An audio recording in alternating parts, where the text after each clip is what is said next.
What's up? Good evening, everybody. Oh, I don't know how this one's gonna go. I have to tell you today. I don't know. I talked to a couple friends even today as well. So I don't know how many of you are actually experiencing this also. But whatever is going on right now, it's like wiping. Like I just feel wiped out. I feel completely wiped out. Just drained. Completely drained. Hey James, how are you? But I really, I had a couple. Good evening. Awesome. I hope you're doing all right, sweetheart. I've been picking this up from quite a few other people, and I had a question this week, or got a question this week from one of my sisters about relationships, and it got me thinking about fears and how do we actually choose love over fear, how like that process.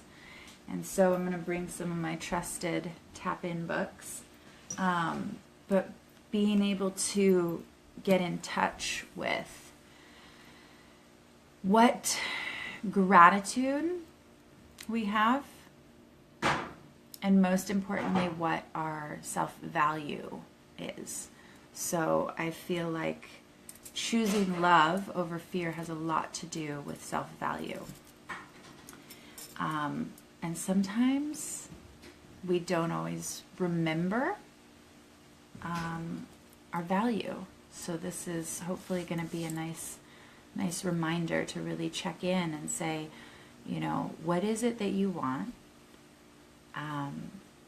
What are you worth? You're worth everything, right? But like, there's a subconscious thought happening about your worth.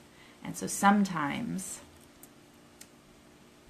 you can put yourself into a situation to make you question your worth. So choosing love and choosing self-love over the fear of, I always like the word FOMO, the fear of missing out, right, is really important. I don't know, like I said, I'm feeling good. I'm feeling really relaxed, but I'm just going to let, whatever wants to show up come through.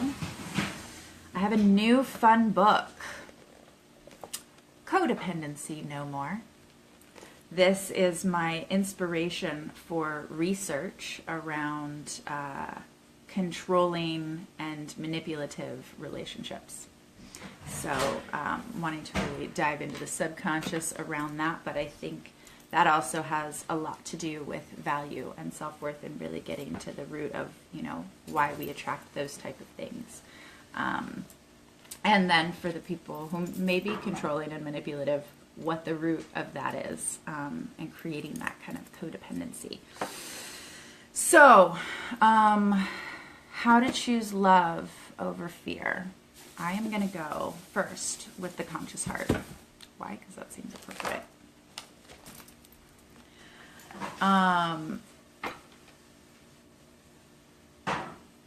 How to keep from sabotaging your commitments. Interesting.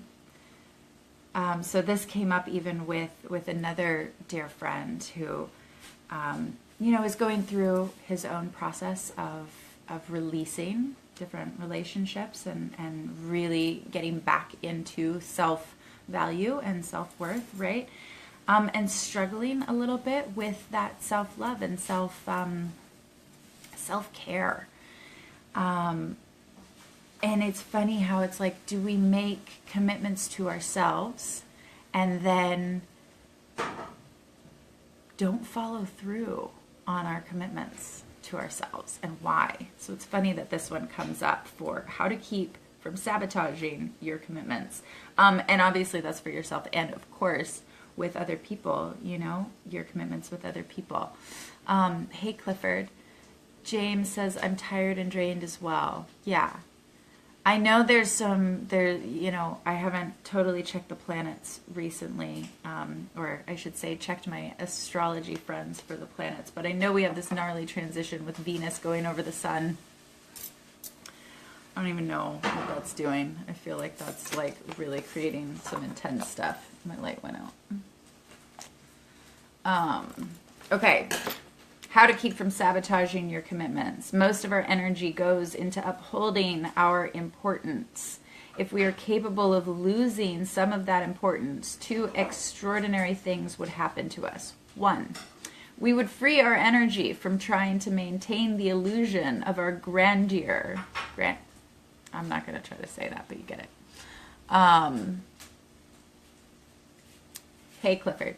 And two, we would provide ourselves with enough energy to catch a glimpse of the actual grandeur of the universe.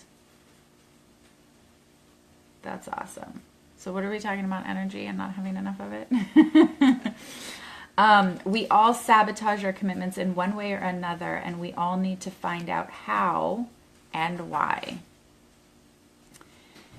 If we see the reasons clearly, we are less likely to act them out, which I totally agree with. I think everything, no matter what we do, is a conscious awareness. And when we have conscious awareness, then we actually just get to choose. So it's not, it's, once you're aware, it's funny. Once you're aware and then you get to choose, then you get to create a commitment on what you would like to choose. But then keeping your commitments and not sabotaging your commitments is another process. There's always layers, man. Always layers. We're never done. There are four main reasons we break commitments. Here we go. We make insincere commitments. Ooh. We make insincere commitments. Withholding, or lies. Where are we lying to other people, or where are we lying to ourselves? And just getting super clear on that. That's solid. I like that. We commit to things we cannot control. Oh, that's really good too. Because really, we can't control anything. So we make commitments to things we cannot control. We leave a back door open. Ah, that one's solid too. These are really good. I like this. I like what's coming up today. Leave me a comment if you guys dig this, or if you have any questions about this. We're talking about how to keep from sabotaging our commitments, and there's four primary main reasons we break commitments, but we leave a back door open. How many of you don't have to put likes on this. You can internally raise your hand. How many of you actually, out of fear and needing certainty and fear of uncertainty, fear of the complete unknown and not knowing what's going to happen, how many of you make choices and then give yourself an option, like another option? You're like, okay, in case this doesn't work out, there's going to be like this, like just in case, just like keeping one little bit, it could be in relationships. You could be like, okay, I'm totally going over here with this person, but what if I just kind of keep this person like a little bit on the side, just lightly, just in case that one doesn't work out, then I could always fall back on that one. Just a thing to say, to call out. And you can do it with jobs, everything. Like, we're always wanting certainty. And that's okay, because that's a human experience, right? And yet nothing is ever certain, and we can't control anything. So, sabotaging our commitments, we leave a back door open. That's like an energy leak. It's like having a boat and wanting the boat to float, and then creating a little back door and opening the back door in the boat, opening a hole in the boat, and now you're slowly draining energy out. So all of your energy is not in the boat. And how we do one relationship is how we do them all. So I think that's a really interesting one. Do we leave a back door open? That can always blow up in your face in the end, right? And we make unconscious commitments that contradict the original commitment.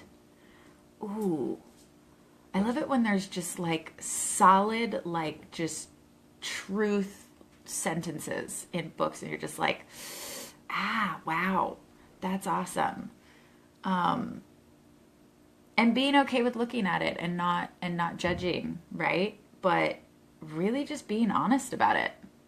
Like if that's something that you know you guys do or that you resonate with, it's like just looking at it. You don't have to kick yourself for it. We make unconscious commitments that contradict the original commitment. That's really, really solid. I like that.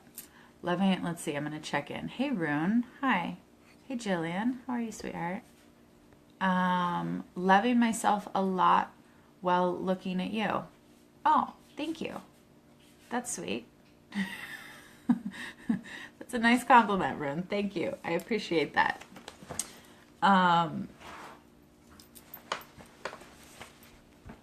Okay. If you have a question, I would love to hear it. Let's see. Ultimately, all of these reasons are rooted in the same problem, fear. Boom. What is our issue? I'm just going to call it out. What is, and I'll put myself in this, right? Because we're all, everybody's interconnected, but like, really, like, what is the deal with, like, why do we, I'm constantly always trying to figure this out. Within the subconscious, within myself at times, within other people, within clients, all of it. It's like, what is I'll say it as addiction. I'll say it as addiction, actually, because I don't know, that's the word that wants to come out. There's an addiction to our fear over and instead of love and gratitude and caring and supporting. We have more of an addiction to fear.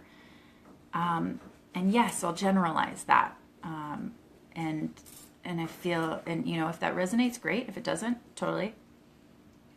But it's always coming into like, what is this thing around? Why are we so much more willing to go into the fear rather than challenging ourselves to look at the fear, run away when fear shows up? Why are we more likely to run away rather than like just diving in and being like, you know, okay, this may not feel good for right now, but knowing on the other side, there's so much more clarity. Like, what is the push away from fear? And yet it's an emotion. Hey, Ben, how are you? Self-defense mechanisms. Of course it's self-defense mechanism. I feel, yes, 100%. And it's getting to the root of needing a self-defense mechanism, right? It's getting to the root of that fear. Self-defense mechanism ultimately comes from fear. So, and I know because you did a documentary on fear. So just a little shout out to you, and feel free in the comments or whatever to put a link to that, because that was a really badass topic, and you did amazing work with that. So glad to see you too, man. Really, really. So it's just opening up that conversation of like, we all have fears, but man, when you can dive into that, it doesn't feel good. Like right at the moment, it doesn't feel always good to be like, okay, like I'm going to look at that part of myself, and that may not look so awesome, but transforming that on the other side is so powerful. And so sometimes it's like, what's stopping us? That defense mechanism that's there, what stops us from diving through? I'm going to pose that question to you guys tonight. What is stopping you from any fear that you have and diving through that? And how then the cost of that and what that shows up in your life? You know, does it ruin your relationships? Does it stop you from going after your dreams of what you want? Just getting super clear on that. Like I said, I didn't know what was going to come out tonight. So, Jillian says, love this. Thank you. Hearts, girl. Hearts. Love you. Examining my own energy leaks at the moment, especially in the relationship arena. Exactly. Girl. There's a reason they call it the relationship. Bad joke. But yeah, the leaks that we have, that can be around people too, you know, like, oh man, I closed the book, but if you guys go back and listen, the aspect of leaking out, like keeping a back door, you know, and especially in relationships, for sure, girl. I don't know what your relationship is like, and if you ever feel like you want to send me a quick message or whatever, I'd be happy to talk to you more and dive into that area and help you with any clarity or anything like that, right? But yes, where are our energy leaks? And whether that's our own internal fear or whether that's keeping certain relationships on the side in case this one doesn't work out or whatever it is, right? Little extra flirtations over here in case whatever. My question for you, awesome, Ben, I love questions. How do you yourself deal with uncertainty and fear? That's a solid question.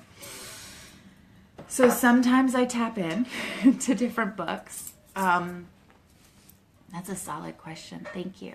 And so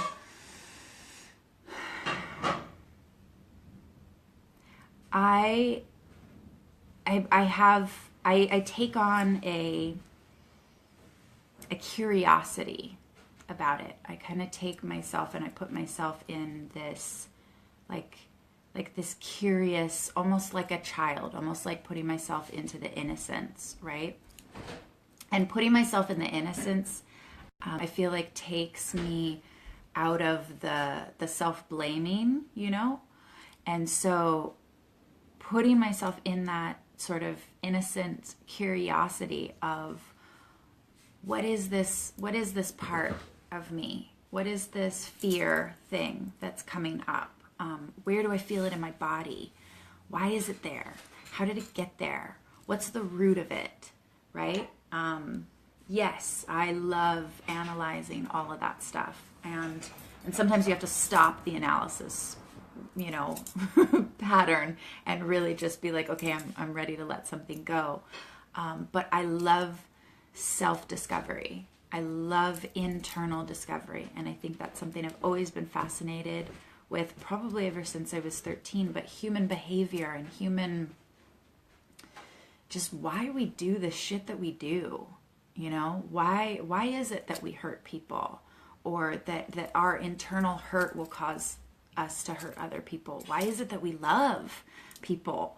Why is it that we create these beautiful emotional interactions with each other and have these emotions that get to come up out of us, and then feeling those emotions and feeling a positive, right, or a happy emotion or a love emotion?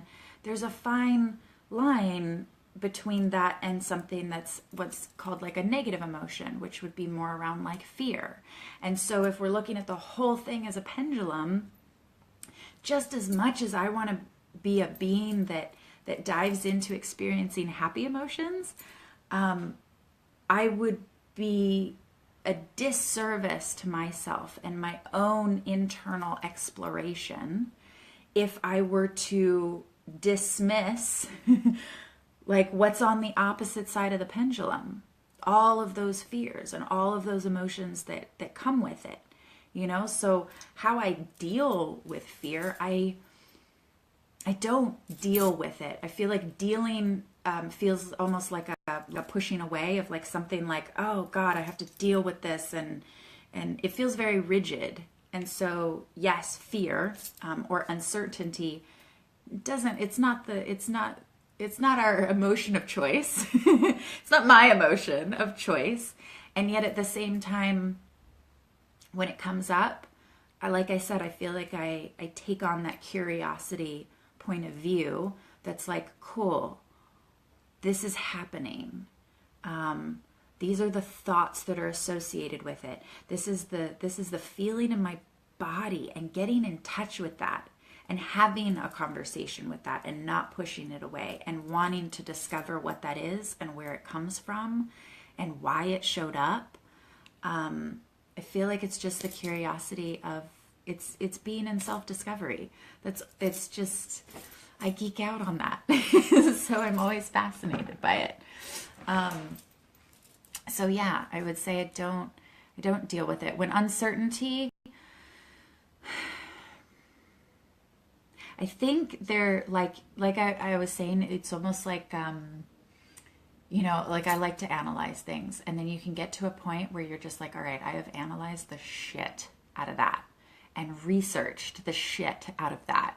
And now, okay, I'm done. And I realize that nothing's going to be fully certain. And there's a relaxation going into that of a release that's like, nothing is actually certain.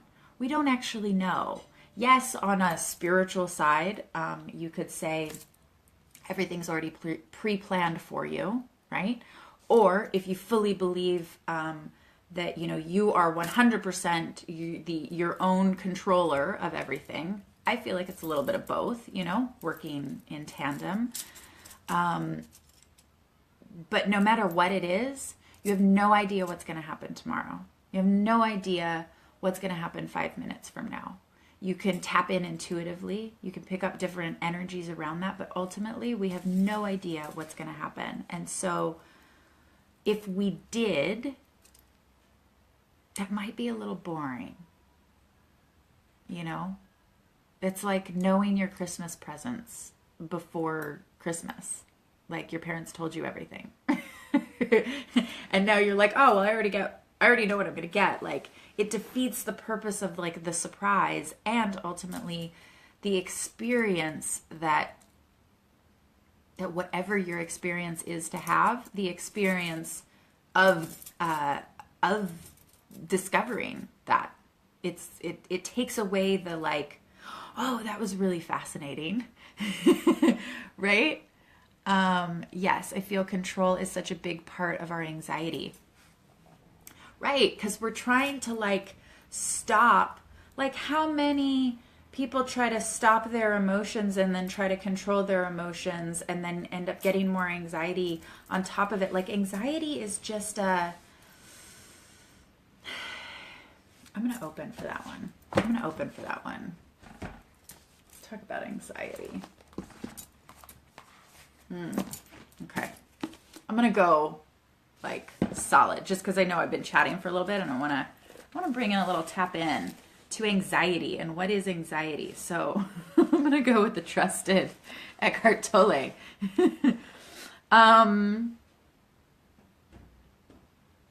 That's really funny. Incontrollable Proof of Immortality. If you have that book, it is on page 127. I'm not joking. I know it's going to be backwards and you guys can't see that totally. Let's see what this says about anxiety. An incontrollable proof of immortality. Ego comes about through a split of the human psyche in which identity separates into two parts that we would call I and me, or me and myself. Our ego is therefore schizophrenic. To use the word, it is a popular meaning of split personality. You live with a mental image of yourself and a conceptual, you live with a mental image of yourself, a conceptual self that you have a relationship with. Life itself becomes conceptualized and separated from who you are when you speak of my life. The moment that you say or think my life and believe in what you are saying rather than just being a linguistic conversation, you have entered the realm of delusion. If there is a such thing as my life, it follows that I and life are two separate things. And so I can also lose my life, my imaginary treasured possession. I'm going to read one more sentence of this. Death becomes a seemingly reality and a threat. Words and concepts split life into separate segments that have no reality in themselves. That's really powerful. The notion of my life is the original delusion and separation, the source of ego. I'm just going to target that with anxiety. Anxiety is a separation from self. It's saying, I want this to happen. I want to try to control this. I need to... I don't know what's going on. Clear out throat chakra so that I can speak clearly. Thank you. I want to control this. I want to manipulate this. It's all the I, it's all the ego, right? And in doing so, whatever that is, you try to put, there could only be anxiety with that because it's a manipulation. And then that creates a separation, targeting it back to this, that creates a separation between you and the connection with someone else, or you and the connection with something greater, whatever that is that you believe, and a separation within the psyche. So it just, yes, anxiety to me is separation. Hang on. Anxiety to me is, it's a separation of self. And when you're trying to, I feel like there's something more that needs to be said with that. When you're trying to control and manipulate something to get what you want out of it, that's just, it's just, you're going to be filled with fear and probably filled with not really trusting that. When you try to control and manipulate, there's no way that there can be trust within that, and trust, in order to release release uncertainty, you have to be able to trust. But if you try to control something and manipulate it, then you're not going to trust that it's going to work out just fine, right, on its own, because you've created a separation. and now there's anxiety, and it's not with one. It's not in flow. You've just taken out all of the beautiful magic out of all of it by trying to control and manipulate and create anxiety and fear. And you're separating yourself. You're becoming schizophrenic. You're becoming split personality. And part of you then has the love, and then part of you has the fear and the anxiety. Thank you for the thumbs up with that. Awesome. And so to get reconnected with that, find out how your fear and how your fear and your anxiety and uncertainty and all this over here, and how your love and compassion and gratitude and all the things that maybe you do want to feel, rather than creating separate personalities and running one versus the other, bring them together and create that integration again, and find out what they're both after that's identical. Because 100% in the conscious mind, we split. The only reason why there's a separation feeling is because we've created the separation somehow. But, or there can be lots of different reasons for that. But each one that is separate, the fear versus the love, they have the same agenda. All the way at the root of it, they have the exact same agenda. And when you can find out what the same agenda is, it's such a beautiful process of that. It's such a huge aha light bulb moment, right? When you get like, holy shit, my fear has the same purpose as my love. That's just gnarly. And those separate parts then become one.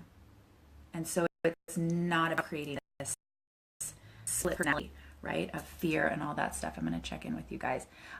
Is that making sense? Is that, like, I got a couple thumbs up on that, but if that's resonating, totally let me know. Cool. Thank you. Let's Let's see. We should talk again sometime and get into, into deep shit like this. Dude, every time we have a conversation, it's always deep shit like this. So yes, and it's been a minute since I haven't seen you since Sedona. I should bring you on my podcast. Let's do it. Let's do it. Let's do an exchange. I got to keep up with my podcast as well. So I'm totally down for that. Joel, what's up? Much up. Much love. Gotta bounce, Ben says. Awesome. Oh, Mesa, love you, girl. Great seeing you guys too. Awesome. Joel, okay, so this is resonating with you also. Badass. If you guys have any questions, let me know. And I'm going to open it up. I did the trusted Eckhart Tolle because I felt like going with some badasses. I've got Osho over here too. But yeah, the separation, and it's so funny. That's so funny. So the next chapter in this is the pain body. I love the conversations about the pain body. For those of you that don't know, the pain body is the thing. That's why I was saying earlier, if you guys missed it when you're just jumping on, I put fear and anxiety and all of that energy, I put it in the same form as an addiction. Or relating to addiction. Why? Because it targets the pain body. It stimulates the pain body. And your pain body is this, like, it's that part of you that wants to run those programs. It feeds off of the anger. It feeds off of the drama and the upset. And we get addicted to it. You get addicted to feeding your pain body. So just like any addiction, you're either giving that to fear and drama and anxiety, or you're like, God, I don't really want to do that in my life. Like, I got better time for that shit, or for different. I got other shit I would like to do. Erica, girl, you jump on this shit and say something, because Erica is a badass who is one of my best sisters in the entire world, and she's a solid intuitive, plus has an amazing background in psychology, specifically around trauma. So talk about like having a sister in your corner. I dig Osho. He's super funny. Yes, he's got some funny aspects and some really solid true aspects also. But girl, I miss you. We need to do another call as well. Erica is like, we're like the badass sisters where, we tap in to, like, whenever there's something going on in our life, like, it's nice to get like the friend that will be like, okay, God, that really sucks, and like, let me support you as a friend, and then get like the badass, intuitive, psychological background that's like, okay, and let's break it down now. And that's what's so awesome about it. And part of why I fucking love the shit out of you, because we can go deep into those conversations and self-discovery. And I feel like you're just as like into that deeper self-discovery as I am, and fascinated with it. And that's one of the main reasons why you're my friend.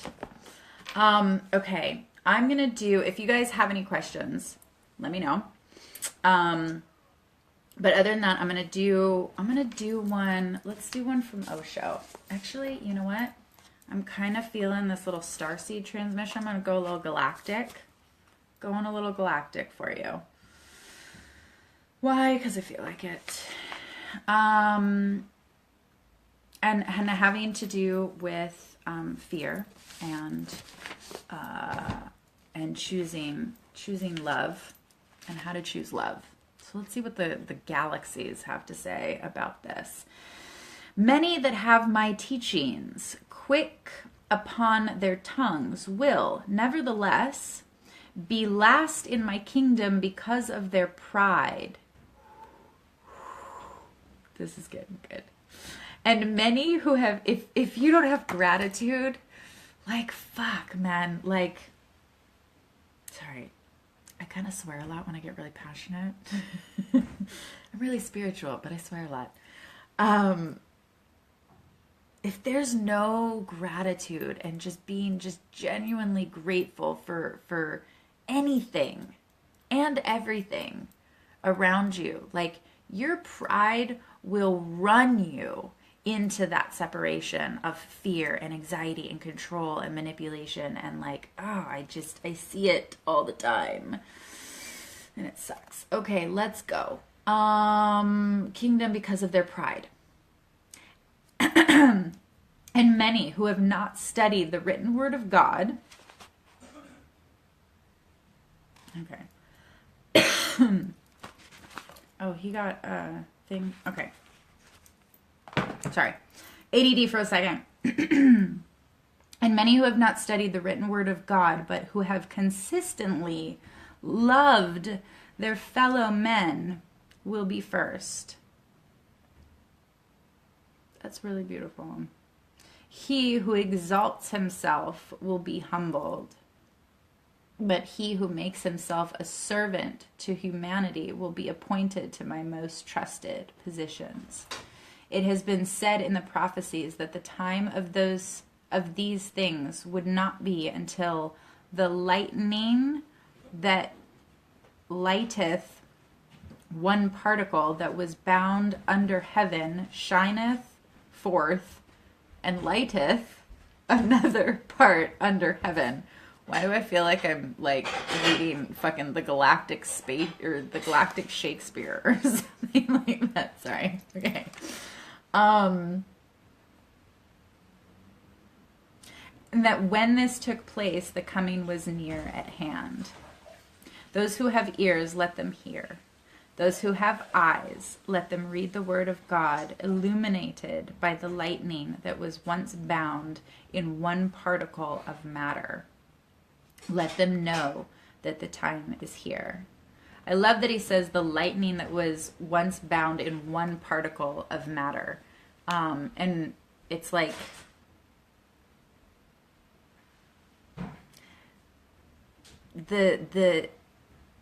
we're all light. Like our particles that make up our body and the space in between that connects all of those particles together. And the root of that is that we come from light. We come from light energy. Light is love energy. And so anytime that you are not, and that's your original particle, your particle was made, your body was made by a spark of light. When we're not constantly then even just having gratitude for that, we are separating ourselves. And that how we were talking before. So for those of you guys that are just tuning on, that schizophrenic separation, that different personality that goes into fear. Fear is not light. Anxiety is not light. Trying to control is not light. Trying to manipulate people to give you love is not light. The path is to getting back to that internal spark, that internal thing that first lit us up and created us initially. Wow, it is windy outside. I love winds of change. I love them. Winds of change and dragonflies of change. It's awesome. And I keep seeing dragonflies all around. But we're having a blizzard over here in California. So if that's resonating, I hope that's just shed some solid reminders for you guys. Because I don't believe that anything that I say here is anything that you deep down don't already know. But sometimes we like to forget, right? Because we separate ourselves. You separate yourselves. And so it's just getting in touch with all of the areas that you are creating different personalities within yourself, and then just bringing those back together and seeing how those all relate, because there is a core purpose at the root of each one of those. And when you can find that core purpose, that's you coming back into your alignment and that initial spark and that light of who you are. Joel says, force is not light. Ooh, and thank you for the thumbs up. You're right. Tony, hi. Thank you for the thumbs up. No, force is not light. And we force things when we're trying to create certainty. But when you force something, you're manipulating it. And as much as we can be the creators of our own existence, yes, force is, it's not our soul. To force something, it's like, that feels like a very like overpowering, dominant, like to force something, which means you have to suppress something else. That's not cool. And it all comes from fear. If you're trying to force something, force comes from fear. If it's not light, it's fear. So you're forcing something, it's all fear related. So just being cool with, like, just get real with yourself and dive in and be like, God, what is it that I'm actually afraid of? Like, what is that? Why do I feel like I want to force that or control that? Why? Just being honest and real. Like, I mean, if that's like, thank you for the hearts on that. If that's your passion, because sometimes people they don't want to do self-discovery. They don't have that like thing within them. But I believe in being change leaders. I believe in being a change leader. I believe in supporting change leaders, to live from that place. I call it your heart, your honest, empowered, authentic, real truth heart. But being a change leader, you gotta be willing to just dive into all of that and see who you are and what your purpose is and your passion. And it's so much deeper than just purpose and passion. It's like who you are, what you're here for, and how you're going to like be that change leader for the world, how you're going to bring your divine message and getting clear on that. And if you're trying to force that, it's like it can't. You just got to go with the flow of it. And that's love. And that's a little bit of the feminine, right? Force is very dominating masculine. It's not strong, empowered masculine. It's dominating masculine. And come in balancing with a little feminine, a little bit of grace, a little bit of ease, a little bit of radiance, right? All right. On that note, if you guys ever have any questions, send me a message and I will do a tap in with your questions. But I hope, if nothing else, this has given you a wonderful reminder and illuminated something, giving you some aha moment. Just know that you are amazing, brilliant. Your spark of life that comes from your atoms and the space in between is your most tapping into that. That's your power and that's who you are. And we're all brilliant, amazing, bright souls who have an amazing gift to offer this world and being solid change leaders. So much love to you, and feel free to send me a message if you guys ever have any questions. Okay. Good night.